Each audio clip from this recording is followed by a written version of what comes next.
C'est donc une première dans l'histoire de la Ve République. Un ancien président est condamné à de la prison ferme. Nicolas Sarkozy est donc définitivement condamné pour corruption, pour trafic d'influence, à 3 ans de prison, dont 1 ferme. Il n'ira pas en prison parce qu'il va effectuer cette peine sous bracelet électronique, Vincent.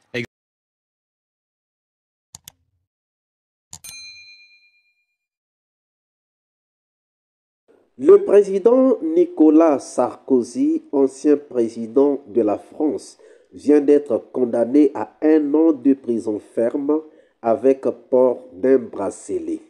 Est-ce que les présidents africains qui pillent l'Afrique, qui mangent l'Afrique, qui tuent l'Afrique, qui violent l'Afrique, peuvent encore s'estimer être à l'abri un jour lorsqu'ils ne seront plus au pouvoir? C'est de ça que nous parlons aujourd'hui. Suivez. C'est donc une première dans l'histoire de la Ve République. Un ancien président est condamné à de la prison ferme. Nicolas Sarkozy est donc définitivement condamné pour corruption, pour trafic d'influence, à 3 ans de prison, dont 1 ferme. Il n'ira pas en prison parce qu'il va effectuer cette peine sous bracelet électronique, Vincent. Exactement, c'est ce qui avait été rendu lors de l'arrêt de la Cour d'appel en mai 2023, qui est donc confirmé aujourd'hui, cette peine de 3 ans d'emprisonnement, dont 1 an à purger en détention à domicile sous bracelet électronique. Ça veut dire quoi concrètement? Ça veut dire qu'on va poser un bracelet électronique à la cheville de Nicolas Sarkozy, qu'il aura des horaires à respecter où il devra rester chez lui pour une durée d'1 an, puisque c'est la durée de détention. On parle ici de prison ferme, c'est-à-dire que même quand on est sous bracelet électronique hors des murs de la prison, c'est de la prison ferme, on est considéré comme étant écroué. C'est ce qui attend Nicolas Sarkozy dans les prochaines semaines. Alors je pense qu'on va avoir l'occasion de revenir sur le délai et la façon dont les choses peuvent s'organiser. Alors justement, Marin, comment ça va se passer? Un point juridique, voilà, oui. Simplement finir. Le bracelet électronique, oui, bien sûr, il est 1 an sous bracelet. Hein, il ne va pas en prison, il est sous bracelet. Mais en réalité, la loi française, Nicolas Sarkozy lui-même avait dit au-dessus de 6 mois, les peines doivent être exécutées en prison. Ben, heureusement pour lui, ça ne va pas être comme ça, parce que la loi actuelle dit, si vous voulez, il y a 2 possibilités avec le bracelet électronique. Soit il a des réductions de peine, donc on va lui poser le bracelet, il va être convoqué dans 1 mois par un juge de l'application des peines. Dans 1 mois non, d'ici un mois, par le juge de l'application des peines. Ensuite, il y aura 4 mois pour que ça se mette en place, le bracelet, qu'on lui pose concrètement. Bon, mais il a donc 1 an de bracelet électronique, mais il y a des réductions de peine depuis 2021, une loi de Dupond-Moretti, ce qui fait qu'il a droit, s'il se comporte correctement, ce dont je ne doute pas quand même, il aura droit à 6 mois en tout de réduction de peine. Donc en réalité, 6 mois sur 1 an. Deuxième possibilité, compte tenu de son âge, en janvier 2025, il va avoir 70 ans.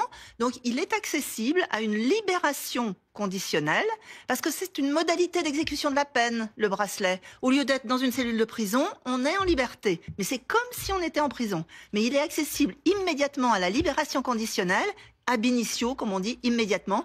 Et donc il peut tout de suite être placé en libération conditionnelle. Donc on peut lui enlever son bracelet, à peine le poser et lui enlever très vite. Et libération conditionnelle, à ce moment-là, eh bien, en réalité, il aura des obligations, mais ça ne sera pas du tout la même chose qu'un bracelet électronique. Donc vous voyez, la loi lui permettra de ne pas être pendant 1 an sous bracelet électronique, contrairement à ses aspirations politiques. 1 an de prison ferme, pourquoi ne va-t-il pas en prison? Parce que les prisons sont pleines et que moi je trouve que c'est une décision juste, parce que vraiment je ne partage pas les idées de M. Sarkozy, mais très honnêtement, M. Sarkozy ou d'autres personnes de ce type qui sont totalement évidemment insérées, dont on n'a absolument pas de crainte a priori qu'il y ait de la récidive, c'est mieux qu'il soit en liberté chez lui sous bracelet électronique avec un certain nombre d'obligations, comme il a été dit, des horaires de sortie, des possibilités de déplacement ou pas,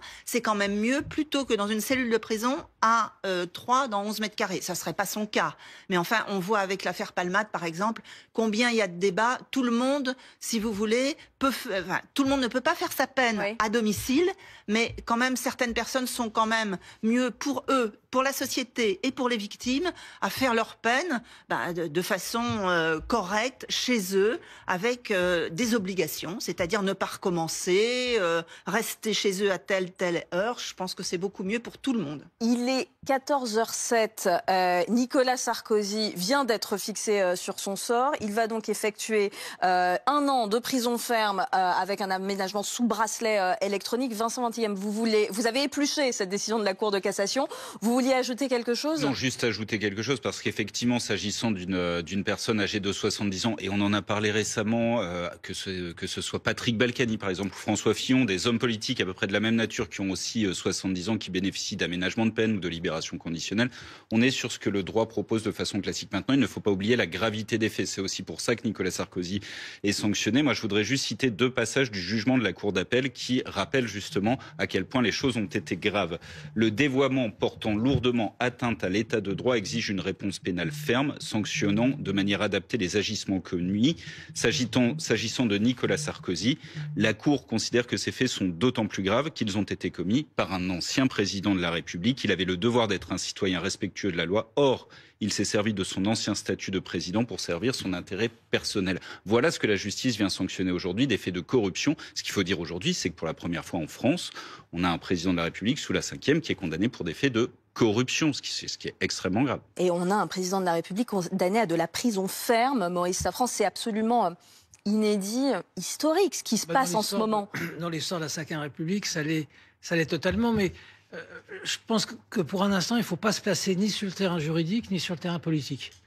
Pour Nicolas Sarkozy, moi je connais Nicolas Sarkozy depuis 30 ans, j'ai suivi Nicolas Sarkozy depuis 30 ans, c'est une humiliation sans pareille. C'est-à-dire, quand on connaît son caractère, quand on connaît sa façon de réfléchir, de penser, d'être... Bonjour, bonsoir. Cela dépend de l'heure à laquelle vous regardez cette vidéo. Bienvenue si vous nous découvrez pour une première fois. Encore un réel plaisir pour moi de venir devant vos écrans vous exposer les analyses du Soleil d'Afrique. Certains diront pourquoi on parlera de la France. Oui, il faut qu'on parle de la France aujourd'hui. Une décision vient de tomber. Le président ou l'ancien président français Nicolas Sarkozy vient d'être condamné à 1 an de prison ferme. Je dis bien ferme, pas avec sursis mais ferme, avec port d'un bracelet électronique. Nous avons en Afrique des présidents comme les Sassou Nguesso. Nous avons en Afrique les présidents comme les Paul Biya. Nous avons en Afrique les présidents comme les Ouattara. Nous avons en Afrique les présidents comme les Félix Tshisekedi. Est-ce que vous pouvez mesurer les dégâts qui vont se passer le jour où vous ne serez plus au pouvoir? Est-ce que vous vous comportez bien par rapport au peuple pour que le jour où vous ne serez plus au pouvoir, que vous ne puissiez pas subir le sort que Nicolas Sarkozy est actuellement en train de subir? Chers amis, notre Afrique, notre belle Afrique, avec des ressources énormes, a des populations parmi les plus pauvres au monde. Et eux-mêmes, ces présidents sont là, dans leur opulence, avec beaucoup d'argent, avec des grands cortèges pour les accompagner lorsqu'ils se déplacent de leur maison jusqu'au palais, lorsqu'ils se déplacent de leur maison jusque, je ne sais pas, à l'Assemblée. Mais est-ce que ces présidents mesurent les dégâts qui peuvent arriver, les déshonneurs qui peuvent leur arriver lorsqu'ils ne seront plus au pouvoir? Nous interpellons par cette vidéo, en fait, les présidents africains, les chefs d'État africains, qui se permettent de faire de n'importe quoi, qui se permettent de faire souffrir leur population. Nous interpellons ces chefs d'État africains qui se permettent de voler, de piller, de violer, de tuer leur propre population. Si ça peut arriver en France, un jour, ça arrivera aussi en Afrique. L'Afrique est en marche. Oui, l'Afrique est en marche. Lorsque nous voyons les procès comme le procès de Toumba, nous voyons les procès comme le procès de Tienio, nous nous rendons compte qu'un jour, ça pourra aussi arriver en Afrique, que nous puissions aussi juger les anciens dignitaires. Qu'est-ce que vous pensez, vous, actuels présidents africains, de la condamnation de Nicolas Sarkozy, un des hommes forts à son époque, mais aujourd'hui qui est condamné par son propre pays. En Afrique aussi, ça arrivera. Ne pensez pas que ça n'arrivera pas en Afrique, ça arrivera. Mais qu'est-ce que vous pensez? Ne pouvez-vous pas vraiment changer vos manières de faire? Ne pouvez-vous pas vraiment arrêter de piller, de voler, de tuer, de violer vos propres peuples? Que cela serve de leçon. Que cela serve de leçon à vous. Si Nicolas Sarkozy, qui a quand même assez fait pour son pays d'une manière ou d'une autre, arrive à cette étape, combien de fois vous, qui n'avez rien fait pour l'Afrique, combien de fois vous, qui n'avez rien fait pour vos peuples? Que cette vidéo vous enseigne. Chers amis, que pensez-vous donc de cela, de cette condamnation de Nicolas Sarkozy, et que pensez-vous du sort qui pourra revenir donc aux chefs d'État africains? Nous attendons vos réponses dans les commentaires. Si cette vidéo vous a plu, ne manquez pas de laisser un pouce bleu, de commenter, de partager. Et si vous n'êtes pas encore abonné, c'est le moment de vous abonner. Surtout, ne pas manquer d'activer la cloche de notification afin d'être averti à temps réel de toutes nos prochaines publications. Quant à moi, je vous dis à très bientôt pour une nouvelle capsule et je vous dis ciao.